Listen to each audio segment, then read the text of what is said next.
Bem, pessoal, quero convidar a todos a pegarem suas Bíblias.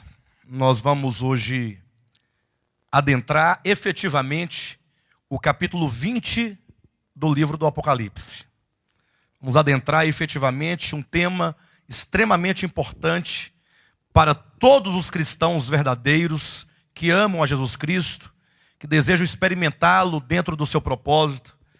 E um tema também extremamente importante, sobretudo para o nosso ministério, o Ministério Apostólico de Volta à Palavra, haja vista que é um tema em que nós contemplamos aqui a consumação da obra de Deus, né?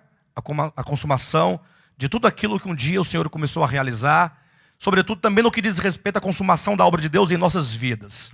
Como é um tema um tanto denso, vamos falar sobre o reino milenar, pelo menos aqui do versículo 1 até o versículo 6, o que eu fiz? Eu preferi fazer um esquema, um pequeno esquema de 7 tópicos, ainda que alguns desses tópicos eles se subdividam, né?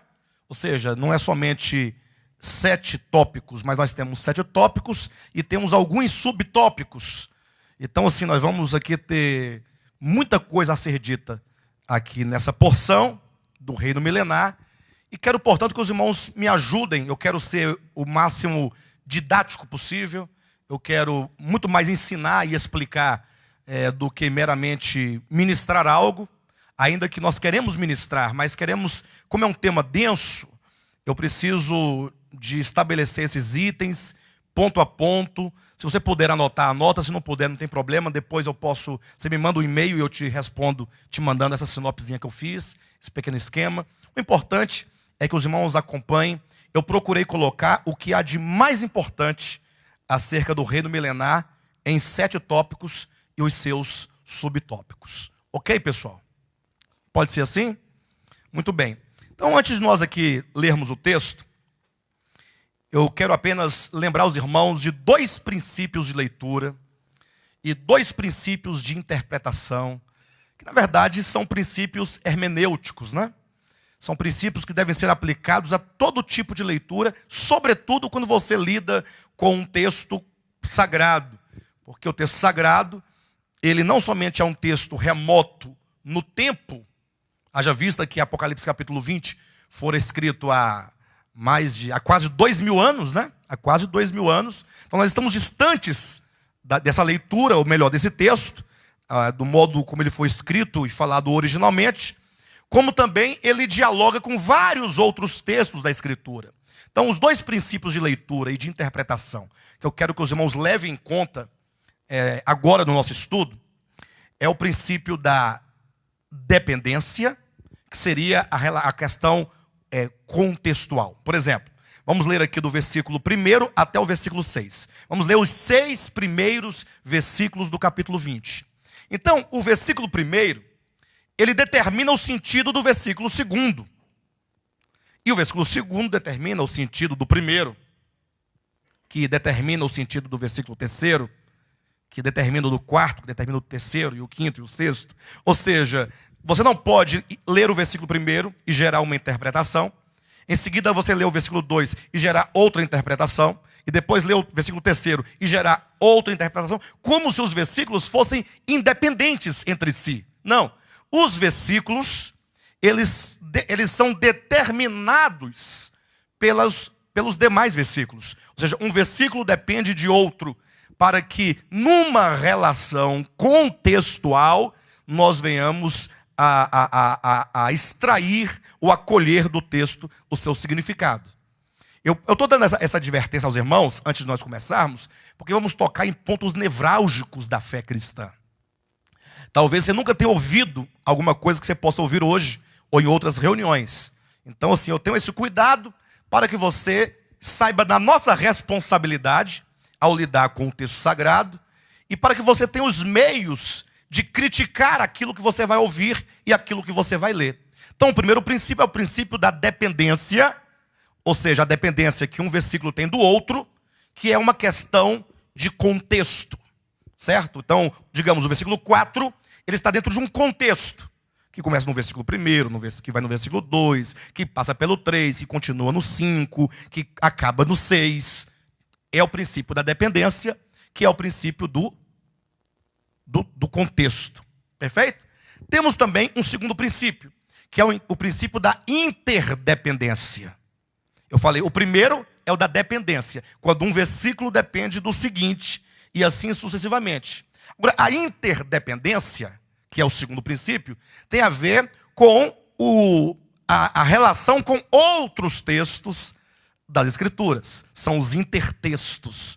Ou seja, Apocalipse capítulo 20, ele dialoga com Isaías, ele dialoga com Mateus, ele dialoga com as epístolas de Paulo, ele dialoga com outros textos que estão em outros livros que formam um contexto um tanto mais remoto, mas constitui um intertexto, um intercontexto, que é o contexto do contexto.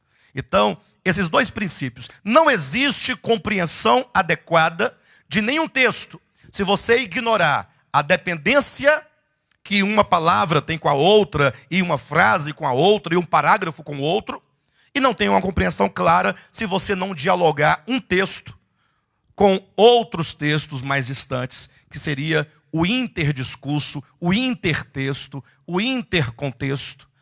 Entenderam perfeitamente? Então, são esses dois princípios. De modo que a nossa exegese bíblica, que faremos agora, de Apocalipse, capítulo 20, versículo 1 até o versículo 6, vai partir desses dois princípios. O princípio da dependência e da interdependência. O princípio do contexto e o princípio do intertexto.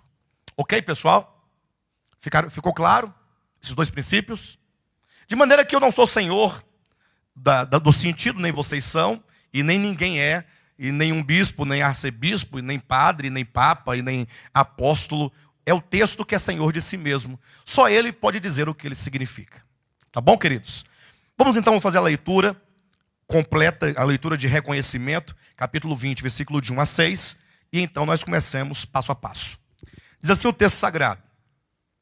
Então vi descer do céu um anjo, tinha na mão a chave do abismo e uma grande corrente. Ele segurou o dragão, a antiga serpente, que é o diabo, Satanás, e o prendeu por 1000 anos. Lançou-o no abismo, fechou-o e pôs selo sobre ele, para que não mais enganasse as nações, até que se completassem os 1000 anos. Depois disto, é necessário que ele seja solto pouco tempo. Vi também tronos, e nestes assentaram-se aqueles aos quais foi dada a autoridade de julgar. Ponto. Vi ainda as almas dos decapitados por causa do testemunho de Jesus, bem como por causa da palavra de Deus, tantos quantos não adoraram a besta, nem tampouco a sua imagem, não receberam a marca na fronte e na mão, e viveram e reinaram com Cristo durante 1000 anos. Os restantes dos mortos não viveram até que se completassem os 1000 anos. Esta é a primeira ressurreição. Bem-aventurado e santo é aquele que tem parte na primeira ressurreição. Sobre esses, a segunda morte não tem autoridade. Pelo contrário, serão sacerdotes de Deus e de Cristo e reinarão com ele os 1000 anos. Amém? Bem, vamos primeiramente identificar onde o texto se divide. Ou seja, quais são as partes, mediante as quais o texto ele é formado. O texto é um todo. Começa no versículo 1 e vai até o versículo 6. Aqui nós temos, na verdade, 2 parágrafos. Ora, como esse texto ele se divide? Quais são as partes do texto? Aí eu vou fazer como eu faço aqui no Querigma, ou melhor, na aula extra de leitura do Querigma. Os irmãos podem me ajudar nesse sentido. Eu vou começar a ler. Quando os irmãos perceberem que houve mudança de assunto ou que houve um acréscimo de uma ideia, vocês me ajudem a parar o texto para nós identificarmos a primeira parte, da segunda, da terceira, da quarta. Perfeito? Vamos fazer uma leitura coletiva. Vamos lá. Então vi descer do céu um anjo, tinha na mão a chave do abismo e uma grande corrente. Ele segurou o dragão, a antiga serpente, que é o diabo, Satanás, e o prendeu-o por 1000 anos. Lançou-o no abismo, fechou-o, pôs selo sobre ele, para que não mais enganasse as nações, até que se completasse os 1000 anos. Depois disto, é necessário que ele seja solto pouco tempo. Vi também... Parou aqui? Então vocês identificaram que os 3 primeiros versículos formam uma parte.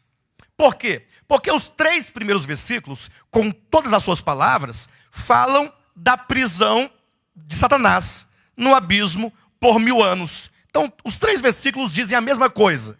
A prisão de Satanás. Agora, há uma série de informações que gravitam em torno dessa frase. A prisão de Satanás. Nós temos aqui: vi descer do céu um anjo que tinha na mão a chave do abismo, uma grande corrente. Você tem anjo, tem chave, tem abismo, tem corrente. Mas tudo aqui se relaciona à prisão de Satanás. No versículo 2 diz que ele segurou o dragão. Não faz parte do prender? Aí diz que... E o prendeu, não é o prender? Por 1000 anos, não é o tempo que vai durar a sua prisão? Então observa que nós estamos falando várias ideias gravitando em torno de um ponto central. Portanto, versículo 1, 2 e 3 nos fala sobre a prisão de Satanás. Então temos que tratar deste ponto como sendo o primeiro tópico. Aí vocês percebem que no versículo 4 surge uma segunda informação ao lado da primeira. Ele diz: vi também tronos.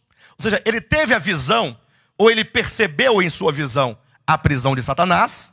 Agora ele vai acrescentar um segundo elemento que ele percebeu na sua visão. Qual é o segundo elemento? Ele diz: vi também tronos. Então ele viu a prisão e agora ele viu tronos. E nestes tronos sentaram-se aqueles aos quais foi dada a autoridade de julgar. Vi ainda as almas dos decapitados por causa do testemunho de Jesus, bem como por causa da palavra de Deus, tanto quantos não adoraram a besta, nem tampouco a sua imagem, e não receberam a marca na fronte e na mão, e viveram e reinaram com Cristo durante os 1000 anos. Os restantes dos mortos... Outra ideia? Outra ideia? Porque ele falou de uma ideia. Qual a ideia que ele falou inicialmente? Que ele viu tronos e viu nesses tronos pessoas assentadas. Pessoas essas a quem foi dada a autoridade de julgar. E ele viu ainda, além desses sentados em tronos, as almas dos decapitados, que foram vitoriosos sobre a besta, sobre o nome da besta, sobre o número da besta. E estes que foram vitoriosos, eles viveram e reinaram com Cristo os 1000 anos. Portanto, no versículo 4, nós temos 2 ideias, muito claramente. A primeira: aqueles que se assentaram sobre tronos para julgar. E, segundo, aqueles que venceram a besta. Aqueles que morreram na grande tribulação. Os irmãos percebem aí? Que no versículo 4 nós temos aqueles que se assentaram em tronos, a quem foi dada a autoridade de julgar. E aí vem um outro grupo. E vi ainda as almas dos decapitados por causa do testemunho de Jesus, por causa da palavra, aqueles exclusivamente que venceram a besta, que não aceitaram a sua marca, nem aceitaram o seu nome, nem adoraram a besta, e estes, portanto, que morreram, viveram com Cristo. Então nós temos aí, primeiro, a prisão de Satanás. A segunda parte fala acerca dos tronos, daqueles que se assentam no trono para julgar, e daqueles que, vencendo a besta, viveram e reinaram com Cristo. Então nós vamos denominar essa segunda parte de galardão e disciplina no reino. Pastor, eu não vi disciplina aqui ainda. Então vamos continuar a ler, que os irmãos vão perceber exatamente o versículo 5 dizendo: os restantes dos mortos não reviveram até que se completassem os 1000 anos. Esta é a primeira ressurreição. Então nós temos aqueles que se assentaram em tronos para julgar. Segundo, aqueles que, vencendo a besta, viveram e reinaram com Cristo. Terceiro, os restantes que, tendo morrido, e esse restante está em oposição aos que viveram e reinaram, portanto os restantes não viveram até o final do milênio. Consequentemente, eles não reinaram com Cristo. Perfeito? Eu vou explicar ponto a ponto, não se preocupe, porque cada ponto vai durar 3, 4, 5 semanas. É só para você entender a divisão, como o texto se constrói. Perfeito? Versículo 6 diz: bem-aventurado e santo é aquele que tem parte na primeira ressurreição. Por quê?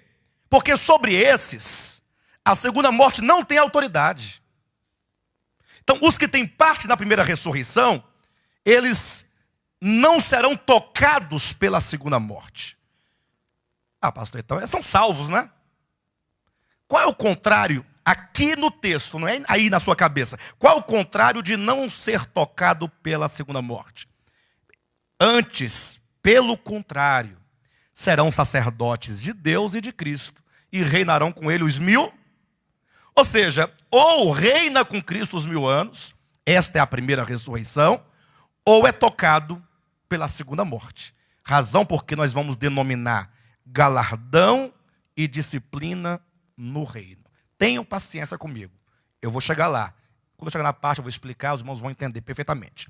Então nós temos a prisão de Satanás, primeiro tópico. Segundo tópico, galardão e disciplina no reino. Vamos tratar desses pontos. Aqueles que se assentaram no trono é um subtópico. Aqueles que venceram a besta e, portanto, viveram e reinaram com Cristo é um segundo subtópico. E aqueles que morreram, mas que não venceram a besta, esses não vão reinar com Cristo. Esses vão ser tocados pela segunda morte. Seria o terceiro subtópico. Tudo isso dentro de galardão e disciplina no reino. Perfeito? Aí eu acrescentei mais um. Se vocês querem anotar, podem colocar aí. O reino sobre as nações, que vai fugir um pouco do capítulo 20, que eu vou me recorrer a outros textos. Vamos falar sobre o reino de Jesus Cristo, a restauração de todas as coisas, as bodas do Cordeiro e a entrega do reino ao Pai. Com esses 7 tópicos aqui, nós vamos falar abundantemente sobre o tema, o reino milenar. Os primeiros 2 tópicos, eles vão abordar do versículo 1 até o versículo 6. Os outros tópicos, vamos precisar do intertexto, de recorrer ao profeta Isaías, recorrer aos salmistas, recorrer a Ezequiel, a Jeremias, aos evangelistas, às epístolas, e assim nós vamos compreender cabalmente o tema, o reino milenar. Estão dispostos a começar a caminhada? Então, comecemos falando do primeiro ponto, a prisão de Satanás, que são exatamente os 3 primeiros versículos. Esse é o primeiro ponto que você deverá se lembrar quando você se referir ao reino milenar. É a prisão de Satanás. São aqui os 3 primeiros versículos que dizem assim: então vi descer do céu um anjo, tinha na mão a chave do abismo e uma grande corrente. Ele segurou o dragão, a antiga serpente, que é o diabo, Satanás, e o prendeu por 1000 anos. Lançou-o no abismo, fechou-o e pôs selo sobre ele, para que não mais enganasse as nações, até que se completasse os 1000 anos. Depois disto, é necessário que ele seja solto por pouco tempo. Amados, para nós podermos discernir a questão da prisão do diabo, Satanás, nós temos que entrar numa discussão teológica. Eu digo isso porque eu sei que vocês vão chegar em casa e vão para as internets da vida saber o que os outros estão dizendo sobre o tema. E aí vocês vão ver que os pentecostais não falam nada sobre o tema. E os neopentecostais não sabem que existe esse tema. Eu falo no geral, tá? Agora, há um grupo que são os reformados, que eles estão atentos a esse tema, e eles, na verdade, mais se defendem contra os que pensam diferentemente deles, do que de fato explicam exegeticamente o que seja o reino milenar. Na verdade, eles não têm interesse pelo reino milenar de Cristo. Na verdade, toda a construção teológica acerca do reino milenar é só para combater a ideia do reino milenar. Na verdade, eles tiveram toda uma construção teológica para explicar que aquilo que os outros dizem que tem um reino futuro, um reino vindouro, um reino escatológico, um reino que acontecerá depois da segunda vinda de Cristo, eles constroem uma teologia para desconstruir a ideia de um reino depois da segunda vinda de Cristo. Mas qual é a ideia então que eles trazem? E eu tenho que falar isso para os irmãos terem conhecimento desse pensamento. Eles falam assim, olha, na verdade não existe nenhum reino milenar após a segunda vinda de Cristo. O que existe é um reino que já começou desde que Cristo morreu, ressuscitou e ascendeu aos céus. Pronto. Ali começou o reino de Cristo. E esse reino, que é esse reino aqui, de 1000 anos, em Apocalipse 20, vai durar até a segunda vinda de Cristo. Ora, nesse sentido, eles afirmam o quê? Que nós estamos vivendo no final do reino milenar. Estamos já no finalzinho. O que significa que o diabo, ele não somente está preso, como ele esteve preso desde a ascensão de Cristo. Ou seja, há 2000 anos que o diabo está preso. Mas, diante dessa ideia, logo alguém questiona dizendo, como é que o diabo pode estar preso se nós o vemos aí, pelo menos nós vemos suas obras tão vivas, tão claras, tanta maldade, tanta perversidade, um mundo que vai se apodrecendo, se percebe claramente na vida dos homens caídos, que eles são regidos por um poder do mal, que os impulsionam e que cultiva no homem essa maldade. Não é possível que o diabo esteja preso e o mundo do modo como está. Então, como é que eles respondem a esse questionamento? Não, é porque quando fala que o diabo foi preso, aí eles mostram aqui, ó, capítulo 20, versículo 3. Está aqui, ó. Lançou-o no abismo, fechou-o e pôs selo sobre ele, para que não mais enganasse as nações. Eles pegam essa expressão, para não mais enganar as nações, e diz, desde que Cristo morreu, ascendeu aos céus, morreu, ressuscitou e ascendeu, e ele disse, todo poder me foi dado nos céus e na terra. Olha o governo de Cristo. Todo poder, isso não é o governo? Me foi dado nos céus e na terra. Ide, portanto, e pregai o evangelho a todas as nações. Eles dizem, o reino de Cristo está associado à pregação do evangelho a todas as nações. Então, é nesse sentido, eles dizem, que o diabo está preso. Porque uma vez que o evangelho alcança todas as nações, então o diabo não pode mais enganar as nações, porque o evangelho é o desenganar do engano que o diabo implantou no coração e na mente dos homens. Entenderam isso ou não? Na medida que o evangelho entra nas nações, o diabo não pode enganar as nações, porque o evangelho está sendo pregado. Então é neste sentido, dizem eles, que o diabo estará amarrado. Entretanto, nós temos uma objeção a esse argumento que é bem construído, inclusive. Qual é a nossa objeção? É que quando essa pessoa ou as pessoas que pensaram essa maneira equivocada acerca do reino de Cristo, eles deixaram de levar em conta duas coisas. Primeiro, o que é a autoridade de Satanás em relação agora à autoridade de Cristo e o poder de sedução e de engano da parte do maligno. Ou seja, é preciso que você diferencie a autoridade do maligno da sedução do maligno. São duas coisas distintas. Por exemplo, quando diz, toda autoridade me foi dada nos céus e na terra, ide, portanto, e pregai o evangelho, qual que é a relação? Ele está dizendo, olha, desde que eu fui à cruz, e ele havia dito antes, em João capítulo 14, ele tinha dito, versículo 31, que chegara o momento de ser expulso o príncipe deste mundo. Ou seja, a morte de Cristo, a cruz do Calvário, era a redenção do reino outrora usurpado. Então, quando ele morre na cruz, ele redime o reino, ele conquista legalmente o reino de volta, de modo que ao ressuscitar, tendo ele pago o preço, o que ele fala? Toda autoridade me foi dada nos céus e na terra. Portanto, desde a morte e ressurreição de Cristo, o diabo não tem mais a autoridade sobre este mundo.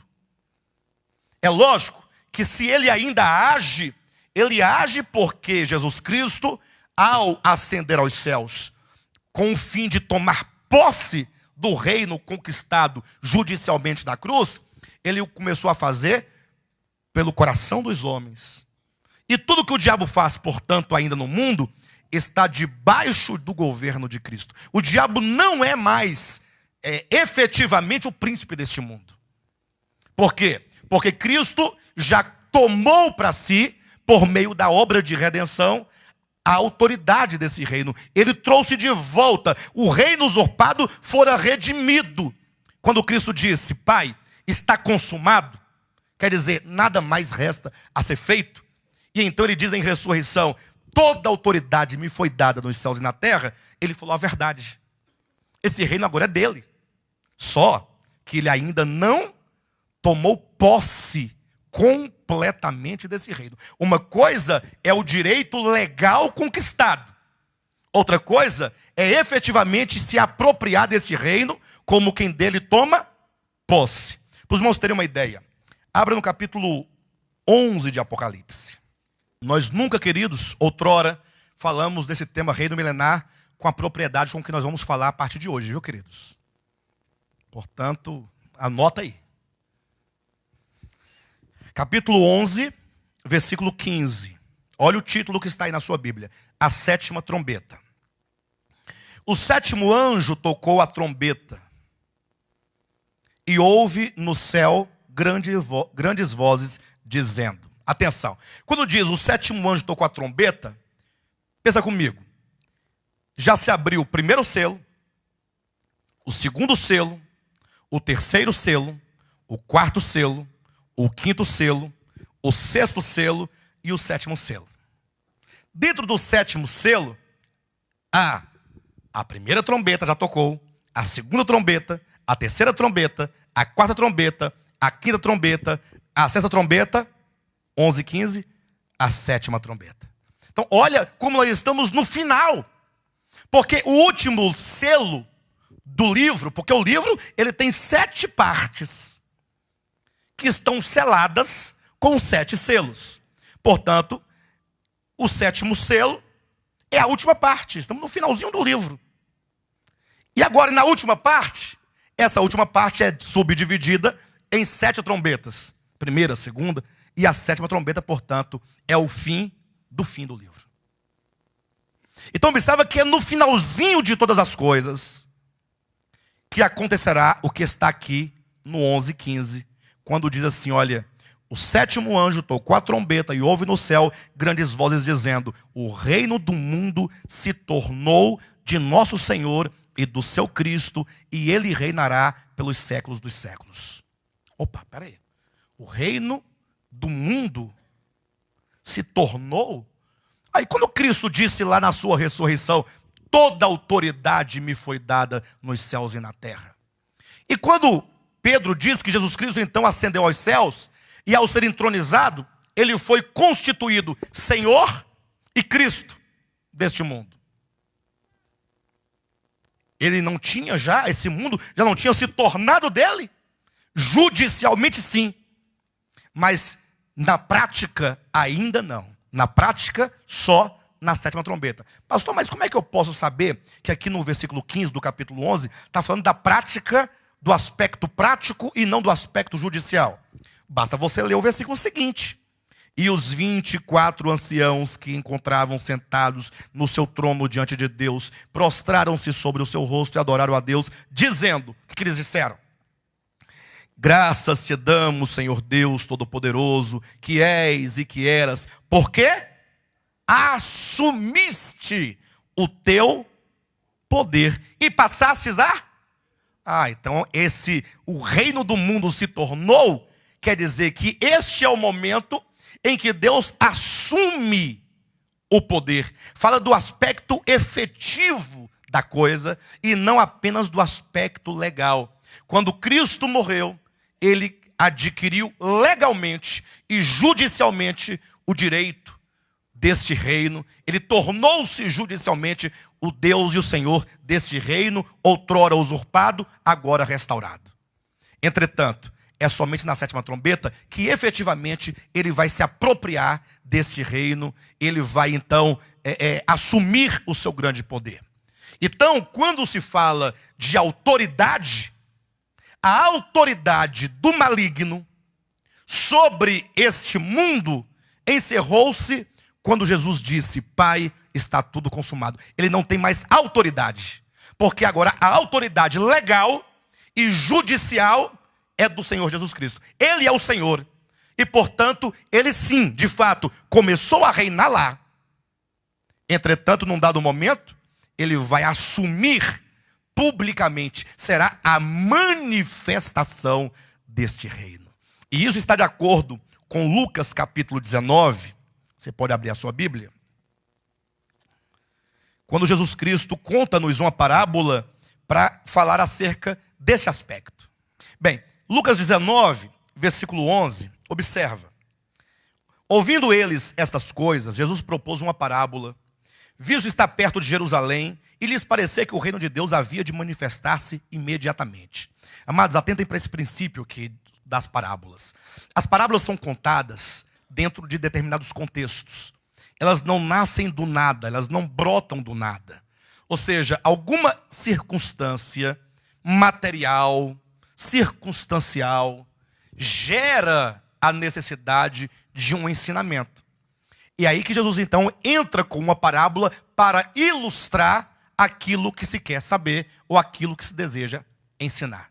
No caso, quando Jesus entrou na casa de Zaqueu e as pessoas viram Zaqueu, um coletor de impostos, um homem mau no sentido de que ele roubava a semelhança de todos os outros cobradores de impostos, dos seus próprios irmãos, ele era visto como uma pessoa perversa, como um ladrão. Quando este homem, tendo Cristo na sua casa, disse, olha, eu quero doar todos os meus bens para os pobres, e se porventura eu roubei alguém, eu quero devolver 4 vezes mais, o que o povo pensou? Gente, só pode ser o reino de Deus que está chegando. Porque para um homem desse, chegar a uma conversão dessa, só o reino de Deus. Logo eles pensaram, juntando esse evento com outros que eles haviam visto, eles pensaram, bem, o reino de Deus está próximo de se manifestar. Então eles estavam na expectativa, a qualquer momento Jesus se declara o rei, e aí, beleza. Então Jesus contou-lhes, versículo 11 do 19 de Lucas, contou-lhes uma parábola, visto está perto de Jerusalém. Ele estava caminhando para Jerusalém, e o povo pensava, se ele entrar em Jerusalém, o rei não se manifesta. É ele entrar e ele se declarar rei, e o rei não será manifestado. E Jesus então queria mostrar que essa manifestação não seria agora, imediatamente. É o que diz o versículo 11? Havia de manifestar-se imediatamente. Aí Cristo queria demonstrar o quê? Que o reino não se manifestaria imediatamente. Então ele vai contar a parábola para dizer isso. O reino não vai se manifestar por agora. Versículo 12. Então disse, certo homem nobre partiu para uma terra distante com o fim de tomar posse de um reino e voltar. Opa! Certo homem partiu para uma terra distante com o fim de tomar posse de um reino. E depois... Então nós temos a posse de um reino, tomar a posse do reino é o primeiro ponto. E quando ele tomar posse do reino, ele vai o quê?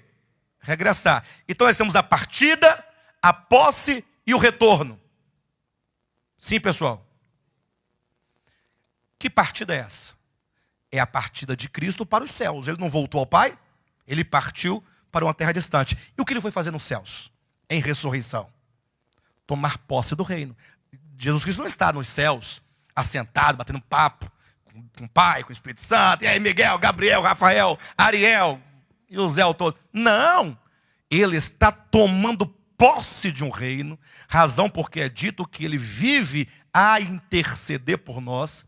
A intercessão de Cristo visa a conquista do nosso coração. Ele está intercedendo ao Pai. E não somente intercedendo, mas como diz Hebreus 7,25, ele vive a interceder por nós, porque ele pode nos salvar completamente. Tomar posse do reino, portanto, implica a salvação da nossa alma, salvação orgânica, ou seja, ele está tirando de dentro de nós o reino das trevas, e implantando o reino dos céus dentro de nós, em cada parte do nosso ser. Isso é um processo, razão porque é dito que o juízo começa pela casa de Deus, já está trabalhando isso. Quando então ele tomar posse deste reino dentro do homem, ele voltará. Perfeito? Por isso que diz no versículo 13, chamou 10 servos e confiou-lhes 10 minas. E aí nós temos a parábola das minas que se segue para ilustrar que somente depois do seu retorno, somente depois desse grande tempo de mordomia cristã, em que nós que ganhamos 10 minas, ou 5 minas, ou 2 minas, ou 5 talentos, ou 3 talentos, ou que seja 1 talento, né? Nós temos que desenvolver. Ele então vai voltar, e somente na sua volta é que o reino há de se manifestar. Bem, então qual é o ponto que nós queremos que os irmãos compreendam claramente? É que quando as pessoas dizem que na medida que o evangelho é pregado, o diabo não pode seduzir as nações, eles estão confundindo a autoridade com sedução. Ou seja, o que o diabo perdeu com a morte de Cristo, e com a sua ressurreição, e com a sua ascensão, foi a autoridade. Ele não possui mais autoridade, porque agora Jesus Cristo é o rei, a quem foi dada toda a autoridade. Não foi parte da autoridade, e nem lhe foi dada a autoridade, não, toda a autoridade, Omni, no latim, quer dizer, completamente. É uma autoridade absoluta. Essa o diabo não tem. Agora, será que ele perdeu o poder de sedução? Será que desde a morte de Cristo ele não pode mais enganar as nações? E aqui está o grande ponto, e aqui está o grande equívoco daqueles que dizem que o diabo está preso desde que Cristo ascendeu aos céus, em razão da pregação do evangelho, não é? Será que o diabo perdeu esse poder de sedução e de engano? Eu quero ler 2 textos com os irmãos do Novo Testamento que vão declarar que o diabo ainda tem o poder de sedução e ele continua a seduzir desde que Cristo morreu, ascendeu aos céus e até os dias de hoje. O primeiro, vamos para 2 Coríntios, capítulo 4, versículo 4. Vamos ler aqui o versículo 3, né? Mas se o nosso evangelho ainda está encoberto, é para os que se perdem que está encoberto, nos quais o Deus desse século cegou o entendimento dos incrédulos, para que lhes não resplandeça a luz do evangelho da glória de Cristo, o qual é a imagem de Deus. O que você está dizendo? Que o evangelho, ele está oculto. Não, pastor, o evangelho está sendo pregado a todas as nações. Paulo pregou em todo o mundo de então. Os apóstolos levaram a mensagem. Calma, o texto diz que o evangelho está encoberto. Mas se ele está encoberto, não é para os que são salvos, está encoberto para os que se perdem. Ou seja, os que vão se perder, aqueles que não são eleitos de Deus, o evangelho continua encoberto. Isto porque o diabo cegou-lhes o entendimento para que não lhes resplandeça a luz do evangelho.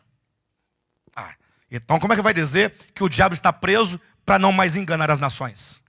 Não, no sentido do engano, ele está soltíssimo e está agindo no entendimento dos incrédulos, mantendo-os totalmente cativo do engano. E agora, para que ninguém ache que é somente dos que se perdem, olha nesse mesmo livro aí no capítulo 11 e veja o que está dito aqui no versículo 2 e 3. 2 Coríntios capítulo 11, versículos 2 e 3.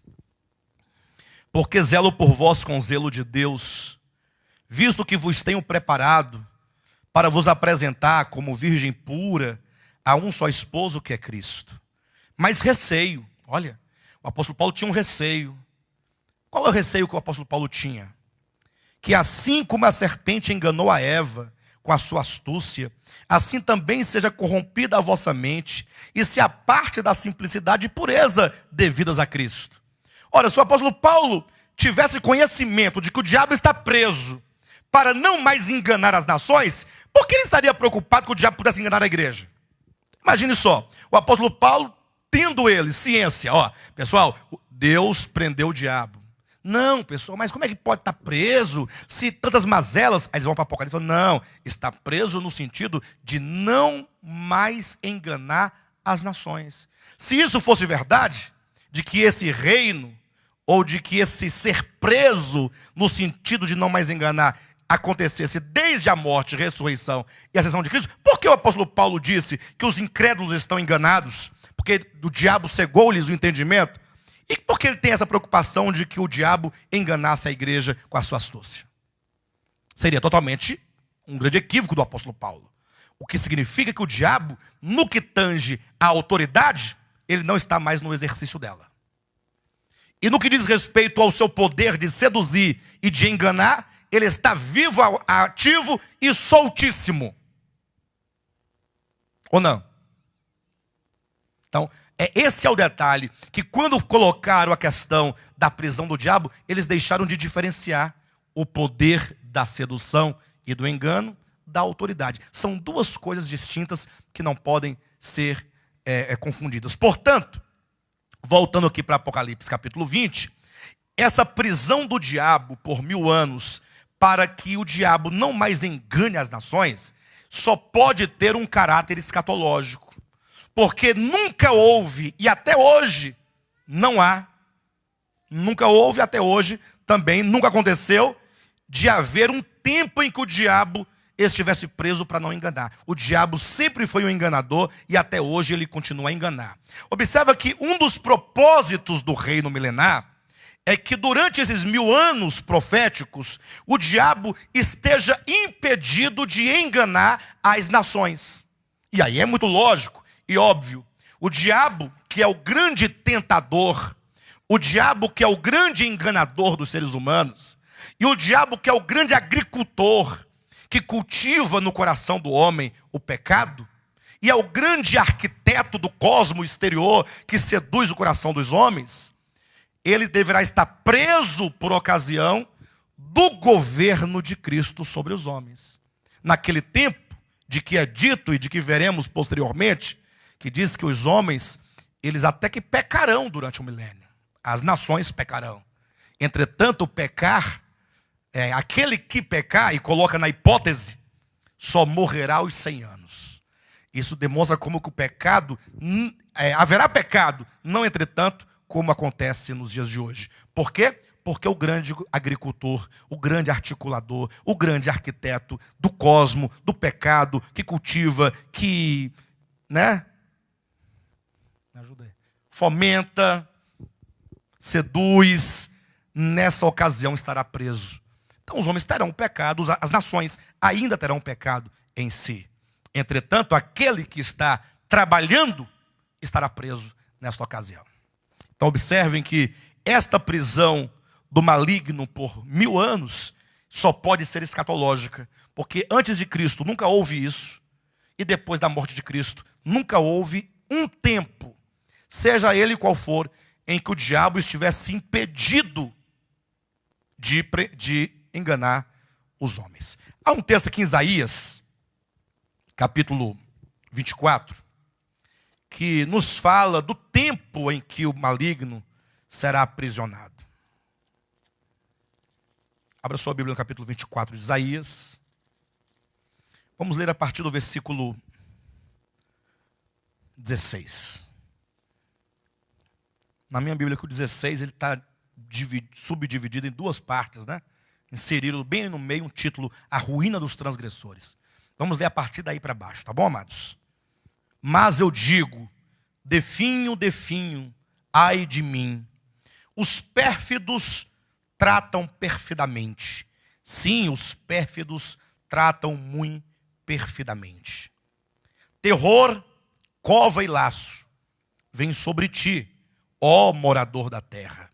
E será que aquele que fugir da voz do terror cairá na cova? E se sair da cova, o laço prenderá. Porque as represas do alto se abrem e tremem os fundamentos da terra. A terra será de todo quebrantada, ela totalmente se romperá. A terra violentamente se moverá. A terra cambaleará como um bêbado e balanceará como rede de dormir. A sua transgressão pesa sobre ela, ela cairá e jamais se levantará. Que tempo é esse, queridos? Já ocorreu esse tempo aqui? Fala do tempo do juízo, quando o Senhor julgar a terra com aqueles juízos previstos nos selos e nas trombetas e nas taças do Apocalipse. Agora veja, naquele dia, em qual dia? No dia do juízo. Ou não é? Porque primeiro aqui se dirigiu ao morador da terra, Agora o juízo alcança as hostes dos céus. Naquele dia o Senhor castigará no céu as hostes celestiais. Não somente o morador da terra será castigado, mas também as hostes do céu. Ou seja, principados, potestades, dominadores, aqueles que hoje habitam as regiões celestiais e que estão fazendo sofrer os homens, porque eles estão em tronos. Ainda que eles não estejam com o governo absoluto, porque a autoridade toda é de Cristo, mas o Senhor ainda não os tirou dos seus tronos. Mas naquele dia, o Senhor castigará no céu as hostes celestiais e os reis da terra na terra. Serão ajuntados como presos em masmorra e encerrados num cárcere. Olha aqui a menção profética intertextual do capítulo 20 de Apocalipse sobre o reino milenar, quando o diabo for preso. E castigados depois de muitos dias. Eu pergunto, as hostes celestes serão aprisionadas, serão, como diz o texto, encerradas num cárcere. Quanto tempo? Aqui em Isaías. Muitos dias. E quando é que eles serão castigados? Depois dos dias do seu encarceramento. Primeiramente eles são presos, posteriormente são castigados. O que é dito aqui no Apocalipse, capítulo 20, acerca da prisão do diabo? Capítulo 20. Ele não foi preso por 1000 anos. Isaías diz muitos dias, aqui diz 1000 anos. Agora, quando é então que o maligno será castigado? Basta você olhar para o capítulo 20 de Apocalipse e ler do versículo 7 em diante, quando diz assim: quando, porém, se completarem os 1000 anos, quando se completarem, Satanás será solto da sua prisão. Então depois de 1000 anos, o diabo ainda será solto. E aí os irmãos vão perceber que ele sairá a seduzir as nações que há nos 4 cantos da terra. Ou seja, tão logo o diabo for solto, ele vai chamar as nações. Olha pessoal, isso tudo foi um grande engano. Esse reino de Cristo aí, vocês viram como foi ruim esse reino? Foi bom? Ele reinou sobre vocês com cetro de ferro. Não podia nem dar uma pecadinha que já vinha a ferrada na cabeça. Despedaçando vocês como se vocês fossem objetos de barro. E agora? Que tal vocês se unirem a mim? Porque nós podemos formar um grande exército. E aí nós vamos destruir essa cidade santa. Destruir esse reino de Deus. Olha aqui o versículo 8. E sairá a seduzir as nações que há dos 4 cantos da terra, Gog e Magog, a fim de reuni-las para a peleja. Esta é a última batalha. É a batalha final. Que não pode ser confundida com a guerra do Armagedon, que acontece no início do milênio, ao se completar os 1000 anos e, portanto, no final do milênio. O número dessas é como a areia do mar. Marcharam então pela superfície da terra e sitiaram o acampamento dos santos e a cidade querida. Desceu, porém, fogo do céu e os consumiu. Leia o versículo 7 e leia a parte final do versículo 9. Quando, porém, se completarem os 1000 anos, Satanás será solto de sua prisão.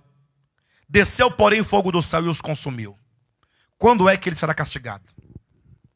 Depois dos 1000 anos. Isaías 24. Quando ele será castigado? Depois de muitos dias. Percebem como que a Bíblia tem uma conexão de um livro com o outro? Ou seja, os assuntos estão espalhados na Bíblia e é somente uma leitura intertextual. Essa interdependência é que nos leva a uma compreensão cabal de um determinado ponto e de um determinado tema. Portanto, é inevitável de que esses 1000 anos, período no qual o diabo estará preso, acontecerá somente depois da segunda vinda de Cristo. Qual é o motivo da prisão do diabo? Por que que o diabo estará preso ou por que o diabo será preso? Se alguém perguntar para você assim, por que o diabo será preso? O que você responderia para ele? Para não enganar as nações. Isso porque durante o milênio, o evangelho do reino será pregado a todas as nações. É o que diz lá em Mateus capítulo 24, versículo 14. E este evangelho do reino será pregado para todas as nações e então virá o fim. o fim não é a segunda vinda de Cristo. Haja vista que na segunda vinda de Cristo inaugura-se ainda o milênio, ainda tem 1000 anos, tem toda uma dispensação. Mas tão logo Cristo houver reinado sobre a terra, manifestado sobre a terra o seu reino, nós veremos isso lá em 1 Coríntios capítulo 15, versículo 28. Então, ele entregará o reino de volta ao seu Pai, depois do reino milenar. E então, diz a Bíblia, virá o fim. 1 Coríntios capítulo 15, versículo 24. Então virá o fim. Quando? Depois que ele houver destruído todos os seus inimigos. E, portanto, o último inimigo a ser vencido será a morte, que será vencida depois que se completarem os 1000 anos. Perfeito? Então, durante o milênio, os judeus, eles, enquanto sacerdotes de Deus, porque essa foi a proposta original, lembra que é dito lá em Êxodo capítulo 19, quando Deus tomou Israel e levou para o Monte Horebe e disse, olha, eu vos farei uma nação de sacerdotes. Lembram disso? E que por fim, Deus acabou elegendo apenas a tribo de Levi como a tribo do sacerdócio, porque todos os restantes perderam essa bênção. E que eles serão julgados nos 12 tronos, conforme está em Mateus capítulo 19, e sendo eles julgados ali nos 12 tronos, então, ao entrarem eles como sacerdotes no reino de Deus, eles vão ensinar às nações acerca da redenção. É por isso que nós vamos encontrar no livro de Ezequiel, tantas vezes ali mencionados a reconstrução do templo nos últimos dias. Também nós vemos em Daniel, quando é dito ali que depois de um tempo de perseguição, depois de mais 90 dias daqueles primeiros, 1260, depois 1290 dias, temos 30 dias em que eles voltam a sacrificar animais, não no sentido de que aquele sacrifício tivesse alguma eficácia, ou algum poder, ou algum vigor no sentido de redenção, ou de perdão de pecados, ou cobrir pecados, mas eles vão oferecer sacrifícios apenas no aspecto da pedagogia, para ensinar a obra de redenção ao povo de Israel. Por exemplo, no Antigo Testamento, os hebreus eles faziam sacrifícios, não faziam?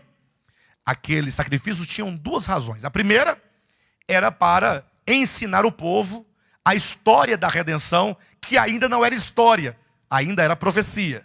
Ou seja, ensinar que um dia o Messias haveria de vir. Entretanto, como o Messias não havia vindo ainda, aquele sangue derramado, ele tinha uma certa eficácia. Eu não disse que ele tinha eficácia, ele tinha uma certa eficácia. Ou seja, ele não era meramente pedagógico. Aquele que oferecia o sacrifício, se ele o fizesse por fé no Messias vindouro, a eficácia pequena daquele sacrifício é que agora, uma vez feito por fé, os pecados do ofertante seriam guardados. É como que Deus dissesse, não, eu não vou permitir que o pecado recaia sobre você agora. Eu vou deixar ele guardado e reservado, arquivado, até que o verdadeiro Cordeiro de Deus venha morrer na cruz, e morrendo então na cruz, ele venha remover os pecados que hoje foram apenas cobertos. Essa verdade que eu estou dizendo, ela está claramente dita em Hebreus capítulo 9, versículo 15, quando diz que com a morte de Cristo na cruz do Calvário, os pecados e as transgressões que haviam sob a primeira aliança foram então retirados. Somente com a morte de Cristo, aqueles pecados da antiga aliança foram resolvidos. Porque até então estavam apenas guardados, apenas arquivados, esperando o verdadeiro sacrifício. Durante os 1000 anos, portanto, os judeus, enquanto sacerdotes aqui na terra, vão ensinar aqui na terra às nações a obra de redenção efetuada por Cristo. Naquele tempo, não haverá nenhum tipo de eficácia. Não tem guardar e nem cobrir pecados, porque Cristo já morreu. Haverá tão somente o aspecto pedagógico. É como você ensinar uma criança numa salinha das crianças usando figurinhas. O professor vai lá, ele pega lá uma telazinha, não é? Aí ele vai colocando os bonequinhos, o flanelógrafo, e vai colocando as figuras para que a criança possa entender a mensagem numa pedagogia que lhe alcance o entendimento. Então as nações vão compreender a verdade acerca da queda, a verdade acerca da queda de Lúcifer, a queda do homem, acerca do pecado, acerca do perdão, da redenção, da justificação, tudo mediante o trabalhar que os judeus farão na terra, pregando às nações o evangelho do reino. Durante esse tempo, o diabo estará preso para não enganar as nações. De sorte que quando então o diabo for solto, e ele voltar a seduzir as nações, só vão se unir a ele aqueles que verdadeiramente se rebelarem contra o Criador. Entenderam bem? Porque hoje ainda há muita gente que não é uma questão de rebelião, entenda isso. Uma coisa é você não atender a algo, atender a algo. Outra coisa é você rebelar-se contra Deus. Uma vez que o lago de fogo ele foi preparado para o diabo e seus anjos, então a finalidade dele não é o homem. Ou o lago de fogo foi feito para o homem? Lembram de Mateus 25? Apartai-vos de mim, malditos, para o fogo eterno, preparado para o diabo e seus anjos. Ah, pastor, mas então não vai nenhum homem para lá? Não vão muitos homens para lá. Mas os homens que forem para lá são aqueles que conscientemente se rebelaram contra o Senhor e contra o seu Cristo. Se rebelaram. Ou aí ou antes. Não importa a ocasião.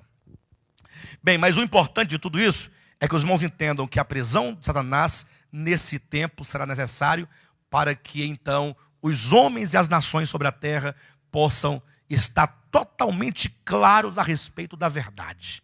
O diabo não poderá seduzi-los e nem enganá-los durante esse período. Ao ser solto, ele volta a seduzir, ele volta a enganar, e então muitos se unirão a ele na grande batalha final de Gog e Magog. Perfeito? Esse é o primeiro tópico que eu queria tratar com os irmãos. Acredito que foi bem tratado a prisão de Satanás. Perfeito?